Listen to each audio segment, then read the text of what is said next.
Welcome to She Said Homestead, the podcast that explores homesteading from a range of perspectives. We're Sage and Mickayla, two homesteaders, each with unique experiences, properties, and future goals for our homesteads.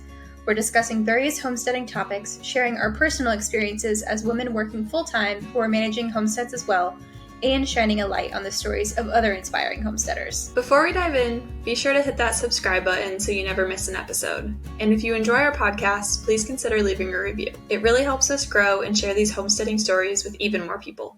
Hey guys, welcome back to the podcast. I am Sage from Terra Nova Acres. And I'm Mickayla from Calico Cow Acres, and we both have homesteads in Western North Carolina. Today we're going to be talking about our favorite recipes from the pantry, but before we get into that, why don't you tell me a little bit about your week, Mickayla? I'm going to start off with the fact that last week we got done recording and I went to close up my birds and we encountered a skunk immediately after recording. Esteban. We named him Esteban. I hope he never comes back, but he likely will. So we herded the ducks into their run like we always do because they're just chilling out in the fenced area.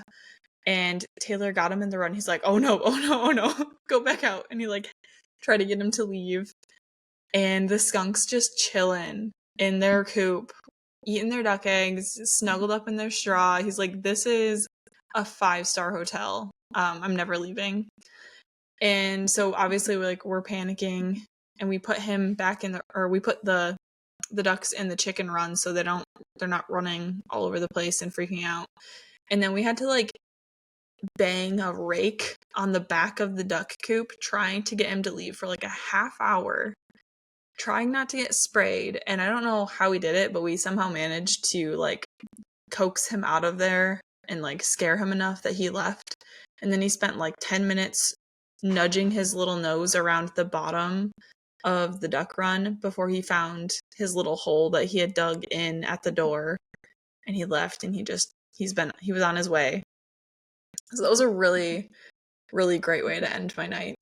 I was so terrified I was gonna get skunked. It's the last thing I ever want.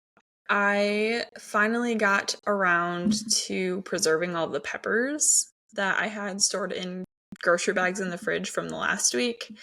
And I decided that preserving peppers is my least favorite thing to preserve on the planet. It's so tedious, especially because there's hundreds of different kinds, and I have to wear gloves or else my eyes get spicy later because I accidentally touch them. And yeah, so I spent 6 hours one night just cutting up peppers and being frustrated about it, but they're done now. They're in the freezer. I've got a whole bunch of packs of diced and sliced and minced peppers for recipes throughout the year. And I got my last 2 bushels of tomatoes from the farm store in the roaster oven and sloppy joe sauce. And this weekend we had a little cider pressing party. We got to hang out with Sage and some other friends. And we just kind of pressed a whole bunch of apples and everybody got to take cider home. It was fun. And pretty much the rest of this week pretty much since that day, we've been pressing cider every night. And that's what the task of the week is getting 24 bushels of apples preserved into cider and potentially applesauce and apple pie filling. And then I also cleaned out my freezers tonight. My upstairs freezer had kind of thawed during the hurricane debacle, and so I had to toss pretty much everything in there away tonight. And then we need to clean out one of the downstairs freezers. So I took everything out of the chest freezer and managed to Tetris it into the upright freezer and found a whole bunch of food that I forgot that I had, and I'm excited to use it now, get it used up, and start using our food from this year. So not a ton of variety going on this week, but a lot of preserving of things and kind of focusing on that. Venison chili that you made for the cider pressing party was really good. I thought about that on multiple occasions since I left. I'll have to send you the recipe for it. I haven't made anything with venison in literally 6+ years because I haven't had it that was the first time I've had venison since before I went vegetarian. Besides dreaming about my chili, what were you up to this week? You know, last week I talked a little bit about just how burnt out I am, and I'm still riding that burnout train. Not as much as I was last week, but I haven't gotten a whole lot done. And my to-do list has just been kind of like on repeat in my head, which is super fun because it's not relaxing at all. But I did get a handful of things done. I did go see you guys, spent my Saturday out there. I got some new additions to my tattoo, which will slowly become a sleeve. So that was good. That's sort of my end of the year celebration for myself. Pretty much after the first frost, and once I get most things, pulled out of the garden, I take a bottle of champagne and I walk around the homestead and I just kind of like appreciate it, and then also adding something to the sleeve is future sleeve is becoming a tradition for me. So that was good, even though I kind of feel like I'm still just in a fog of overwhelm trying to recover from the storm and the season, both of them. That's honestly really where I'm at right now. It's understandable. I know I said it last week, but I think it's kind of inevitable to be in a place where you're needing that mental break after like all of the chaos that's been happening, and it can be hard to give yourself a mental break when there's still a lot of stuff that needs to be done. I don't think I've been in that headspace as much as you have, but I've been feeling similarly with realizing it's been a month since all of that's gone down, and realizing I'm seeing it less on social media, seeing less about it in like news. Not that I watch a ton of the news or anything, but mostly on social media. I haven't been seeing people like advocating for it as much, which we expected to happen. We knew people were gonna forget about it. The news cycle was gonna move on. So that's kind of been making me like a little sad this week as well. Yeah, and I guess just to give some perspective about like why that would be hitting us now instead of in the moment, right? Why, now that we're a month separated from the onset of this event, would we be struggling disproportionately now? And there is a lot of adrenaline. There is a lot of just natural mechanisms that they kick in a situation like that so that you can do what you need to do. And I am very familiar with survival mode in different ways. Different things can do that to you. And the more that you basically borrow against your body to get through the situation, the harder you're gonna crash after, right? It's, if I'm really reductive about it, I guess you could compare it to like a sugar rush or a caffeine rush. And like, yeah, you feel great when you are going through that. Maybe not great is a good word for what we're comparing it to, but you feel energetic. You feel like, okay, I got this.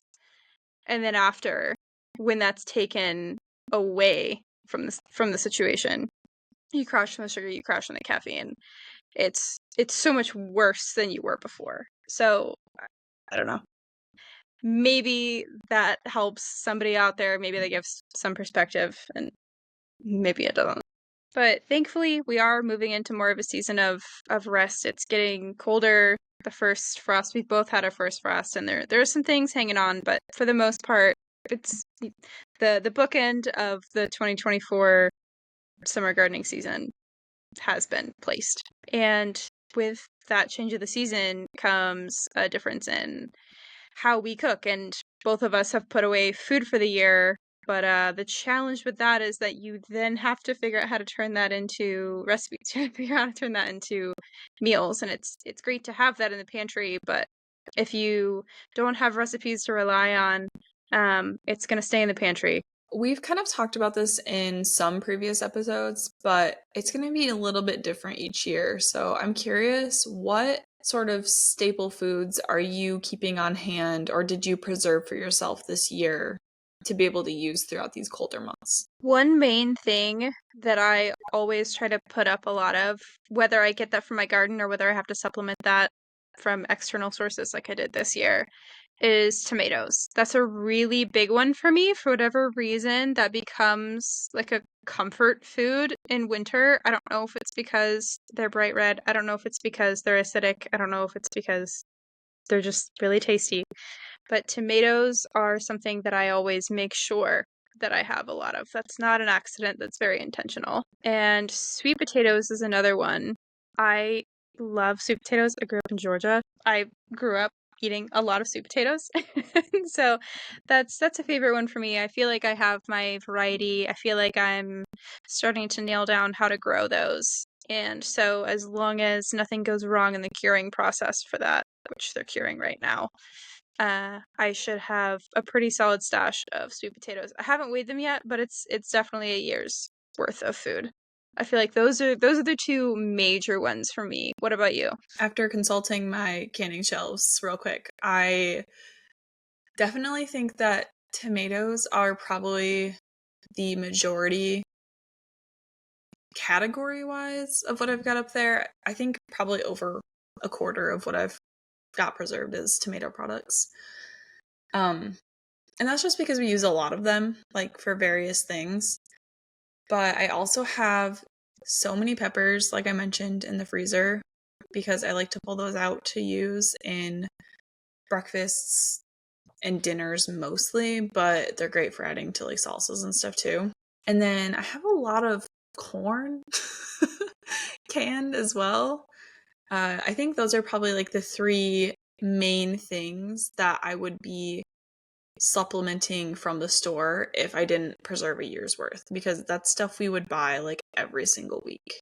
There are a bunch of other things too, but those are, I would say, the primary ones that I would choose to can or preserve above other items if I had to choose. Yeah, I also have a lot of other items. Like, I decided to put away a lot of jam or preserves this year.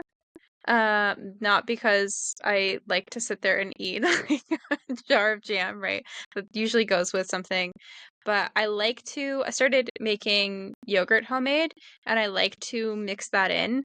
And so it's really convenient to have those set. Like, yeah, I could use frozen fruit, but then that's something that I'm having to constantly maintain the stock of, and then it takes up room in the freezer, and it's if I can just keep it shelf stable in a jar, that's really convenient. So I decided to do a lot of those, and then the roadside peaches and the deer apples, I got caught up in those this year. So I do also have a lot of like sliced fruit and things, also applesauce, which is kind of good because then when I have a sweet tooth and I'm like, what do I want to eat? Going for that is better than deciding to make a batch of cookies or going for ice cream or something. At least it's fruit, right? Even if there's still some extra sugar in there. But stuff like winter squash, I have a bunch of chicken because I raise them in batches and intentionally freeze those. And then not that they're preserved, but I just always happen to have a ton of eggs in my pantry stock because I have a ton of chickens. So 1 + 1 = 2. I think it's really interesting to hear what you're canning this year, because it seems like you've canned a little bit more than you would usually can this year, or at least different things. Because I think in past episodes when we've talked about this, you haven't focused as much on like the canning like a variety of things. So it's cool to see you like branching out a little, trying some new stuff. Yeah, it's partially been a function of I'm just trying to keep my head above water every year. And so if I have time to put food away, great. But also I'm doing a million other things. And so this year I didn't have meat birds. So that helped. That is time that I didn't have to spend on other things. So I got to put away a little bit more food this year than I had previous years. So we'll see how much I do next year. I don't know.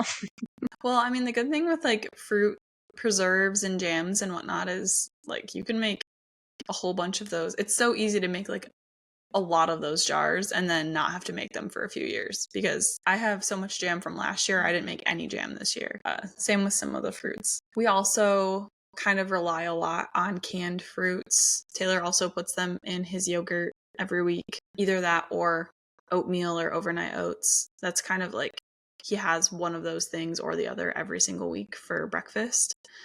Or baked goods, like putting canned cherries like chopped up into muffins or something is so easy to do. So we rely a lot on canned fruit, and I have a lot of jams. Honestly, we don't use a ton of jam. I like being able to give it to people when they come visit, and it's like a little gift for coming to visit me, and just like something that I made, and it's fun to gift them. Pickled things, I have lots of pickled things because I love bread and butter pickles, and we use a lot of relish and dill pickles and whatnot. I also have a lot of eggs because I also have a lot of chickens. And I started to get into more doing like sauces and things that are for specific meals this year, which is not something I did a ton of last year, but that's kind of going to be something we talk about a bit in this episode. Is like, they're made for specific recipes that we make often, and so it's nice to be able to pull the jar off the shelf and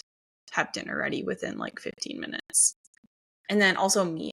I have a whole bunch of meat in the freezer from the salvage store, from neighbors, from like farm stores, like higher quality, and ordered from online. So it's from all over the place, but I have a lot of it in my freezer so that I don't have to worry about spending an extra like $30 on my grocery budget each week when I realize I don't have meat. I just have it all there already, and then I don't have to think about it. I really like to think of cooking from the pantry over the winter as like a bit of a mental break, because summer is so chaotic, and I actually like to dive back into cooking more over the winter, where it's like relaxing to me and it's not something that has to just get done like super late at night. Like I enjoy the process more during the winter because it's not making me too hot in my kitchen, because it's not 100 degrees outside. I have a little bit of extra time in my schedule, or I'm able to like wiggle my schedule around a little bit better to accommodate cooking. And I don't know, just eating like hearty, warm, home cooked meals during the winter it just makes me happy. So I kind of try to keep like a handful of categories. That's kind of how I approach it on hand. So all of the vegetables and like fruits we talked about, I try to keep bulk flour and things to make any sort of bread or pasta on hand at all times. I always have beans, meat, and eggs as like a protein option. And then I literally have an entire Rubbermaid tote full of bulk spices that I can restock my little cabinet of spices with, so that I have all the spices I could ever need at all times, and I can make like a million different dishes from those. Are there things that you keep on hand as far as like a pantry goes, other than stuff from the homestead itself? Yeah, there are definitely things that I buy and keep in my pantry that I don't grow from the homestead. It's honestly pretty minimal. I mean, yeah, I still have spices and things, but I'm not necessarily stocking up on those, if that makes sense. So I have some degree of a normal pantry, but I do make sure to keep rice, dry beans, and multiple kinds of flour. I'm a baker, so I can't just have all-purpose flour. I have to have my 00 flour, and I have to have my bread flour and my all-purpose flour. I stop at 3 kinds of flour. I don't keep like cake flour or anything crazy.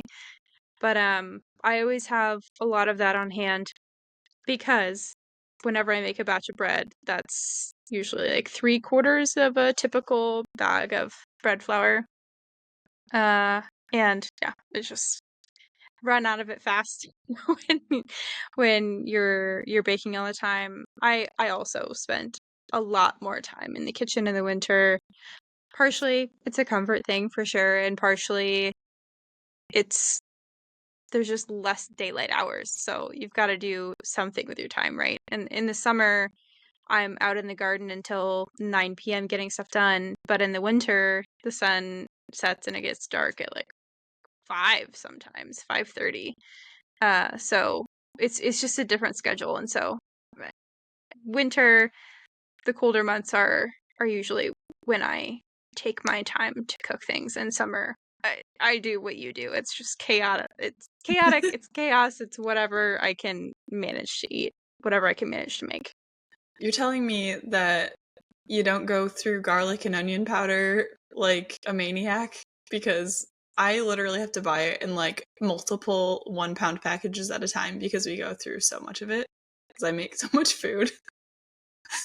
I It's mean, also garlic and onion is the base of like every recipe I ever put together, but I don't necessarily like rely on onion powder and garlic powder that much. I just use the raw ingredients.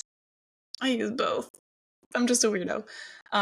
I just buy our spices in bulk because it's like way cheaper to do that. Buying the little containers frustrates me so much because they're like $5+ and I can buy a pound for like 12. So I just buy the big packages.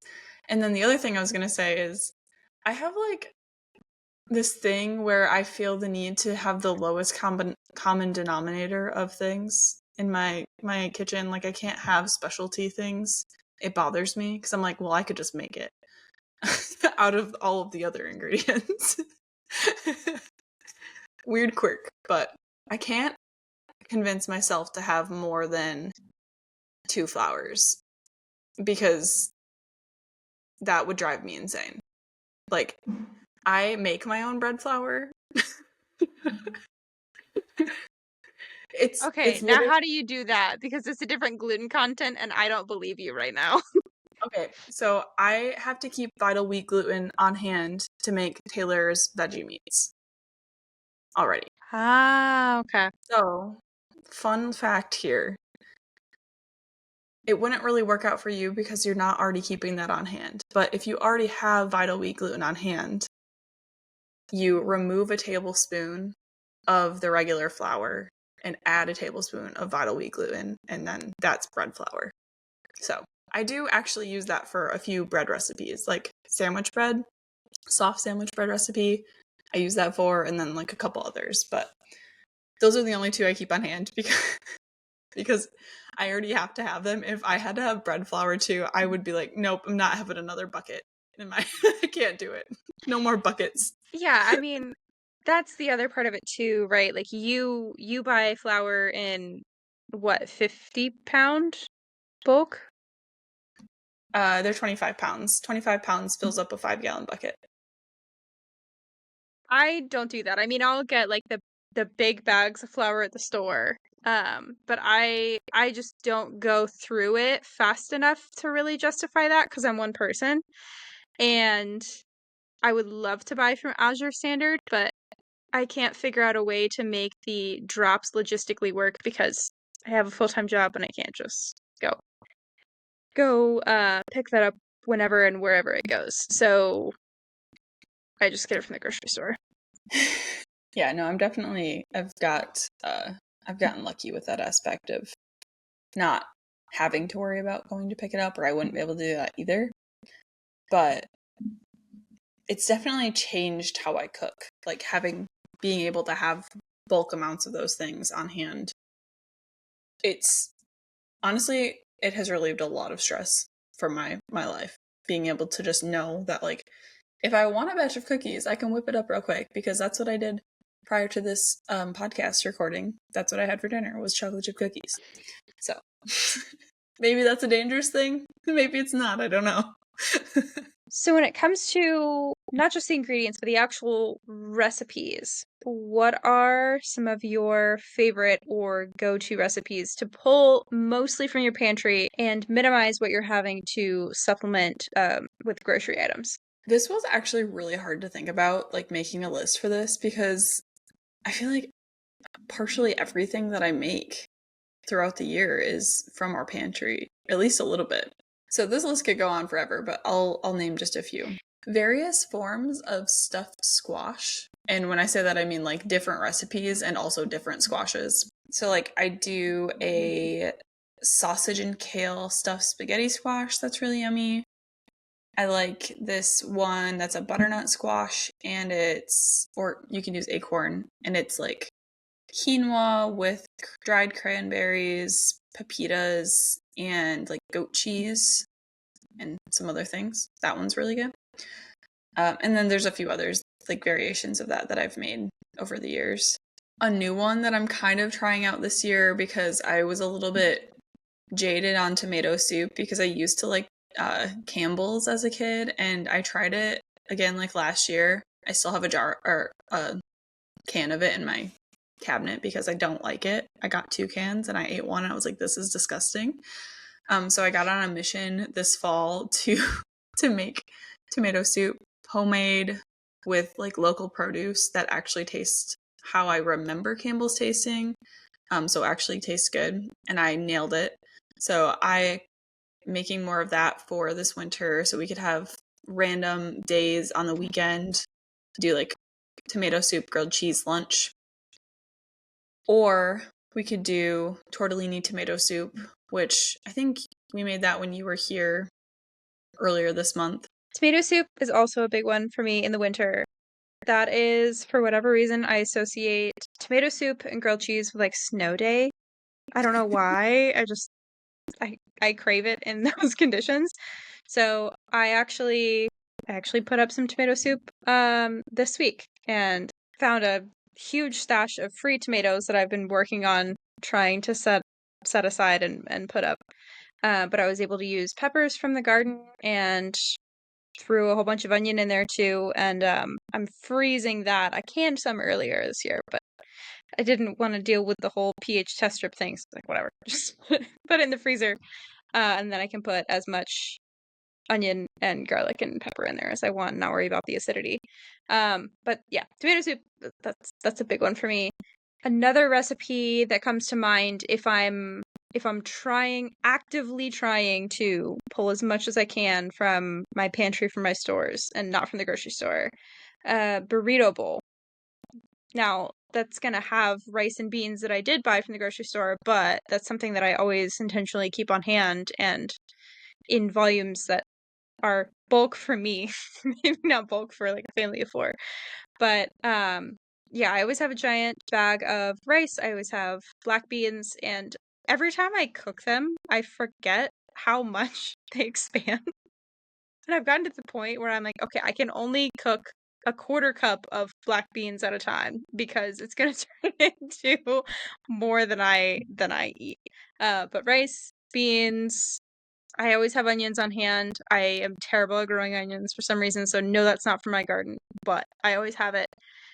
Whatever meat I have on hand, I have a lot of chicken, but sometimes I get ground beef from the neighbor. That's also something that you can really make with any kind of meat that you have. You can slow cook a chuck roast or whatever.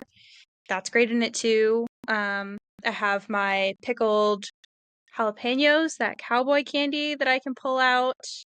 Not from the pantry, but if it's not too cold outside, I probably also have lettuce that I can pull from my fall, winter garden beds. Put that on there. Trying to think what else.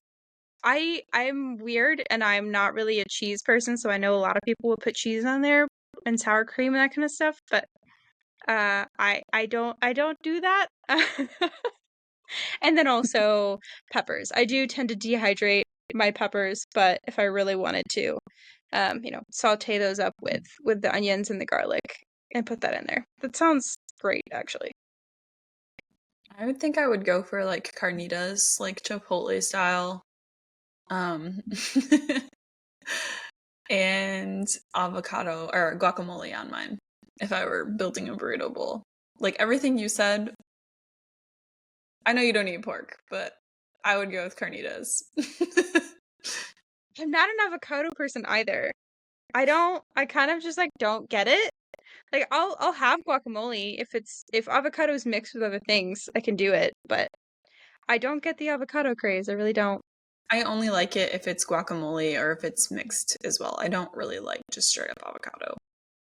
I was making I call them BLTAs earlier for lunch. It's bacon, lettuce, tomato, or bacon, lettuce, turkey, and avocado. And I I mash the avocado. Like, it has to be perfectly ripe, and I mash the avocado on the bread, but then I like kind of mix it in with the mayo because I don't like it just by itself. Something else that I haven't really tried before, but I want to try this year is making like a homestead version of sweet and sour chicken with my tomato jam, because I feel like that flavor really lends itself to like sweet and sour style chicken. So I kind of want to try like a stir fry with that situation this year. I think that's going to be yummy. I only made like a little bit of tomato jam because I wasn't 100% sure how much I love it. Like, I need to test the waters, so I made like 5 jars of it. And then another thing that I think is going to become a staple for me this winter, and we kind of already talked about this earlier, but chili. That chili that I made this weekend has me like craving more chili. So I might be making that again in like the next week or two because I have never been a chili person my entire life until I made veggie chili a few years ago that I really liked. And then I kind of like waned on how much I really liked that. And then the chili I made this weekend, I was like, well, I'm a chili person again. I think it's because I missed the meat aspect of it, because like that texture it just changes it a lot. Like, it makes it better in my opinion. And I've never liked chili, I think, because it has either too much spice or too much cumin in it. And I don't really love cumin. So I'm a real picky eater. We already know that. That's well established here. But chili is going to be a go-to this winter for me. That's interesting. I've never thought about the cumin flavor, but I think I know exactly what you're talking about. Another staple for me of food that I have just preserved and always need to eat, partially because I have so many freaking eggs all the time, is pasta. And so I'm kind of getting a little bit fatigued on my normal go-to recipes for that. And so something that I am trying now, because it's like my new fixation. I'll have cyclical food fixations, but lemon garlic chicken with pasta. So normally I would do something like a pesto pasta with chicken. That's usually pretty easy for me to throw together. But this is just a little bit different, and if it has enough garlic in it, I will eat almost anything. But the lemon just adds that kind of different twist to it. It's not crazy. It's not super unique, but it is just different enough from what I've been eating the last couple of years that it kind of makes it new for me.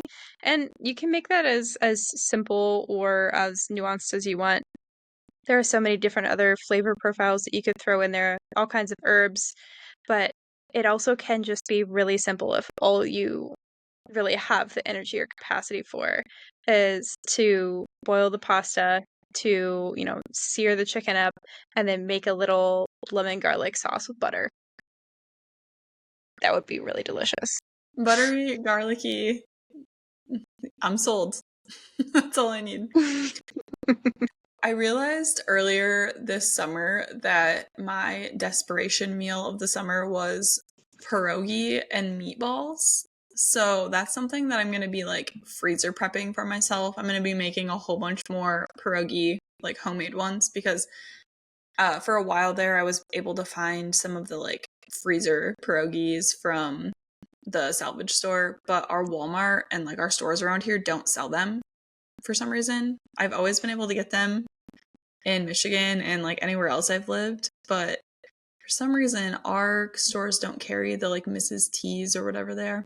I'm gonna make a whole bunch of homemade ones, and then I just pull like 5 or 6 of those, and then like 5 or 6 meatballs, homemade meatballs, with the neighbor's pork mixed with some beef, and it is so good. It's like the best meatballs I've ever had in my entire life. And just like taking those out of the freezer, popping them into a pan with a whole bunch of butter and garlic and maybe some onion powder, and just like covering them up, setting them in the pan for like maybe 10 minutes, and then you have dinner, and it's delicious. And it's kind of greasy, but it's freaking delicious. So it fills my belly up. Sometimes I add vegetables, but honestly, most of the time I don't because it's usually like 11 p.m. when that happens, and I need to eat food. So definitely going to let myself have that on hand more often and try and do homemade versions as much as possible. Another recipe that I'm throwing into my rotation that hasn't been in my rotation, but again, I'm getting a little bit tired of the recipes that I've been leaning on for the last year or two. So, honey balsamic chicken and just roasted vegetables. I would probably put balsamic on almost anything. I don't know why, but I just really love that super acidic flavor in a lot of my food. And so all you have to do is make a marinade for the chicken with a little bit of honey, a little bit of balsamic, a little bit of olive oil, whatever other herbs or things you want to throw in there, and then cook that up. And then you can also turn that marinade into a sauce to put on top of your chicken. You just reduce it a little bit and throw whatever vegetables you have on hand. That can be carrots, that can be potatoes, that can be sweet potatoes, that can be beets, that can be literally whatever you have. Put them in the oven, roast them up for a little bit. Again, you don't need to go crazy with the spices. I really like cooking food in the way that brings out the natural flavor of it. And yeah, I'll put chicken broth and onion and garlic on pretty much anything. But there's nothing wrong with tossing those vegetables with a little bit of oil and salt, pepper if you want it. I don't even do that. And it's really, really good. I feel like I never have that version of the meal, right? The chicken and roasted vegetables. I never have that meal and go, oh, bummer. It's always, this is what I wanted. I feel the same exact way about balsamic. I think you could put it on nearly anything and I would eat it. Honestly, like, I would probably do like shots of balsamic if somebody dared me to. I really like balsamic. Next level, dip your pizza crust in it. It's so good. Sorry. There's a restaurant in Charlotte when we lived there. I think it's called Pure Pizza. We were just talking about it the other day. And they do like thin crust pizza and they do it's just like fresh mozzarella and then the sauce is it's just like plain tomato sauce pizza, like really, really delicious, fresh mozzarella. And then they drizzle like really runny pesto on it and balsamic. And then they give you balsamic to like dip your crust in on the side. It's so good. So freaking good. Honestly, best pizza I've ever had. Sorry to go on a tangent. I was just going to say bruschetta is another little like kind of snacky dinner or lunch situation that I feel like I could pretty easily make with stuff from our pantry. Like making a crusty bread's easy. I have tomatoes on hand. It wouldn't be like all super fresh ingredients, but I feel like I could make a pretty simple little bruschetta situation. Okay, question about that. So when you're not working with fresh tomatoes, how do you throw that together? I just use the diced tomatoes that I can are way fresher and less mushy than normal diced tomatoes from a can. So I would probably just throw those together, and I kind of like the idea of maybe popping it in like the oven on like broil for like a minute or two. So it's, I don't know, I just don't love like cold meals a lot of the time. I'd probably do something like that. It's been a while since I've made it, but it came to mind and now it's there and I might have to try it soon because it sounds good. And then obviously there has to be a balsamic on that. Taylor would disagree, but we don't listen to him. Something else that I kind of rely on is not necessarily something I have often, but it's more of like an anchor. Like I know once a month or so, I'm going to have some form of pot roast or roast chicken, like something I can just throw in the crock pot for my lunches in particular, because obviously that's not really a meal that Taylor will eat or can eat. So it's usually something I make for lunch, and it's just like the easy button where if I have a million other things to do, I can just literally throw this in the crock pot and I can do it at night and then it's ready by lunchtime the next day. I always do some form of like carrots, potatoes. Sometimes I'll throw tomatoes in there and make it more like a beef stew. And then if I'm doing like a roast chicken, I'll do that in the oven and not the crock pot usually. I'm the kind of person who completely forgets to thaw meat ahead of time because apparently after being somebody who eats meat for a year, I'm still not used to having to thaw things out first. So I will literally take just like a frozen roast chicken and pop it in the oven, and then by lunchtime it's ready to go. And sometimes I put veggies in there, but like I do with pot roast, sometimes I don't. Honestly, a super comforting meal is just like brown rice cooked in fresh chicken broth from the oven with shredded chicken in it. Like that's such a delicious, comforting meal if you like put butter on it and make it like super brothy. Like it's not a soup, but it's not a soup. Anything that's soup leaning I'm a fan of it. Those kinds of meals, anything like Crockpot or like rotisserie vibes is right up my alley, especially in the winter. Crockpot is something that I forget exists. I'm not gonna lie. I feel like I've never gotten into the Crockpot meals because I'm so afraid that I'm gonna forget it and then catch my house on fire. But it does sound easy and it does sound convenient if I could get over that mental hurdle.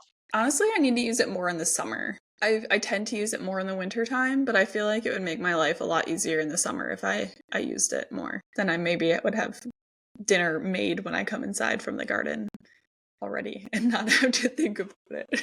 Another kind of quintessential recipe that comes to mind for me is butternut squash soup, which I'm sure we've talked about before. I feel like I used to avoid that because I would have to buy butternut squash from the store, and they're freaking expensive, especially when they're like 4 or 5 pounds. But now that I grow my own butternut squash, I don't have to avoid it. And to caramelize the onion before you blend it in, I feel like takes it to another level. Like getting all those sugars that are naturally in the onion all caramelized and then blending it all together with whatever else you want to put in it. Oh my gosh. To me, that's next level. I like to do that where I like lay it all out on a sheet pan or like in a 9x13 with the butternut, the onion, like a whole head of garlic cut off, and apples. Adding apples to it is a game changer too. And like roasting them all first. Yeah. Butternut squash is something that I always eat for at least like a week straight in December. And then I eat it so much that I get really sick of it for like 3 months. And then I can't have it again until like late winter. But I always make so much of it the first time that I just freeze the rest of it. And then by late winter, I'm like ready to eat the rest of it out of the freezer.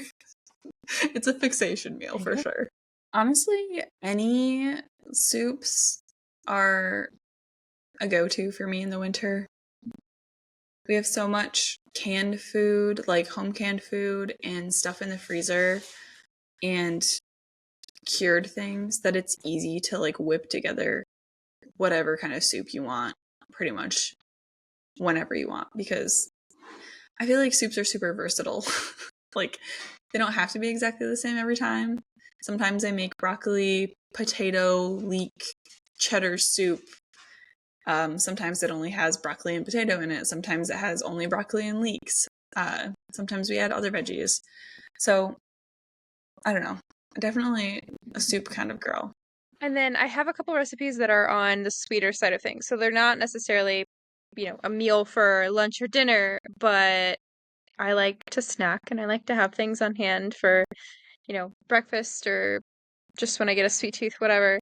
So pumpkin muffins are also another one because I end up inevitably with pumpkins that I mainly grow really just for fun and to have them around for fall decor. But then my options are feed them to the chickens or feed them to myself. So pumpkin muffins, I typically have all that stuff on hand. Obviously, I have the pumpkin and then the flour, the egg, and then those, random extra little baking ingredients that I always have on hand because I like baking.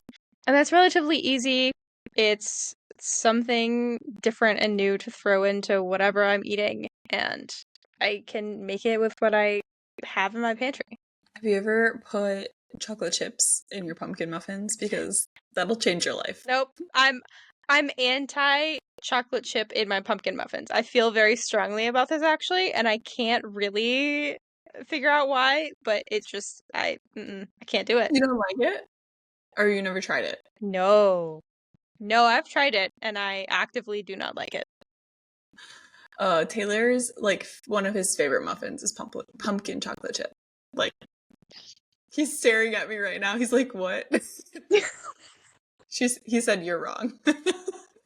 I like it. I mean, I like him either way. So I'm neutral Switzerland here. But they are really good with chocolate chip in them.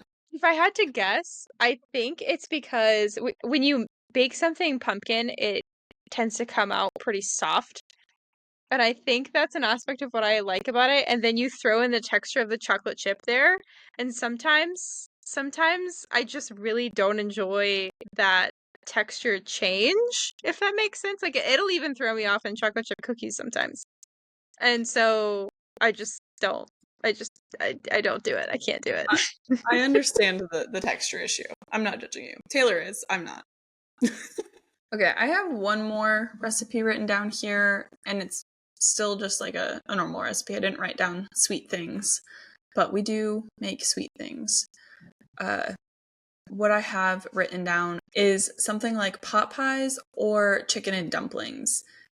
Those are, again, sort of in like the soup-ish category. Honestly, it's like just comforting meals for the winter, and it's easy stuff that I can throw together with what I have here from the freezer or jars, or I can make that really, really easily ahead of time and freeze it so that I can just pop it out of the freezer later and throw it right in the oven. Having actual full meals already prepared, it's a game changer. It's not something I'm great at. I try, and I want to do better about having them on hand more in the future, but you can't go wrong with pot pie. I feel like I've said that with every single meal I've talked about tonight, but it's just like, it's all comforting and cozy and warm, and it makes me enjoy winter to eat things like that. Yeah, I will say pot pie is also not one that I typically think of. I think for me, the thought of having to prepare such a cohesive meal and to have to bake it in the oven for so long, I'm like, I can't.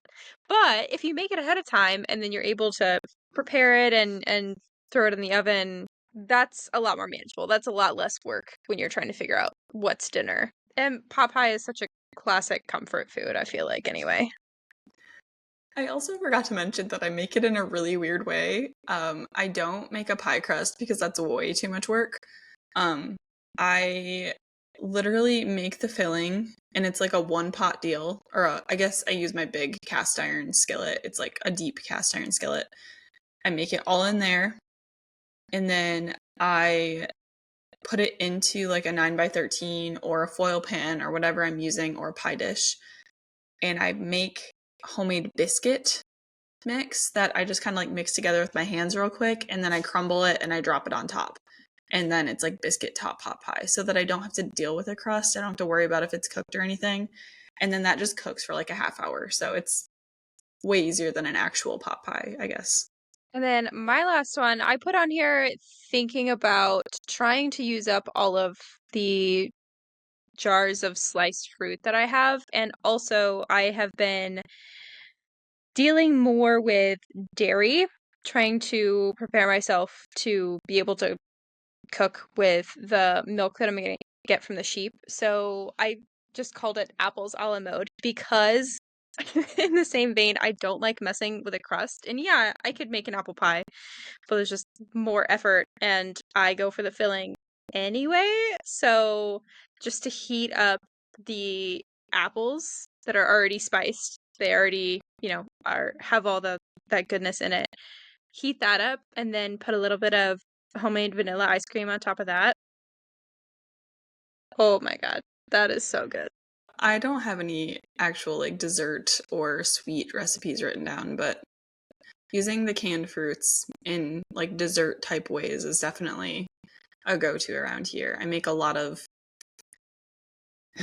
apple crisp and similar things to what you just mentioned. Something with like fruit and a little bit of ice cream on the side. When I do make a pie, I make like 4 times the crust so that I just freeze it. And then I roll it out whenever I want to make another pie. So it takes like 10 minutes instead of way longer than that. Or if I want to make homemade Pop-Tarts or something, like, then I have pie crust in the freezer. I think this list that we kind of just went through is a really good overview of things that we kind of lean into for the winter and like using preserved goods or things that we want to try and lean into. But it's definitely not all encompassing. I could have kept writing this list longer and longer and longer because I've really tried to get to the point with our pantry that I can think of anything I want to make and I should have at least most of the ingredients on hand to do so. And that is a skill that I feel like is undervalued. Being able to analyze your eating habits so much that you know how to preserve, you know, what you need to preserve to get you through a year, how much, what foods, you know what you need to stock and have on hand. And it's really interesting to be like in the middle of trying to figure that all out. So I think this list will probably change from year to year, kind of like our other like food-oriented lists, but it's a nice little snapshot in time to go through this, and it makes me want all of these foods. Now I'm getting hungry. And we're curious if you all have any go-to recipes, any favorite recipes to use up what you have in your pantry, or even just favorite winter recipes in general. Thanks for joining us on this episode of She Said Homestead. We hope you enjoyed our chat. Before we say goodbye, we'd love to hear from you. Send your homesteading stories to us at shesaidhomestead@gmail.com. We can't wait to share them on the air. To stay connected, follow us on Instagram for updates and sneak peeks at what's coming up next. If you like video podcasts, make sure you subscribe to the She Said Homestead YouTube channel too. We can't thank you enough for being part of the She Said Homestead community. Until next time, happy homesteading.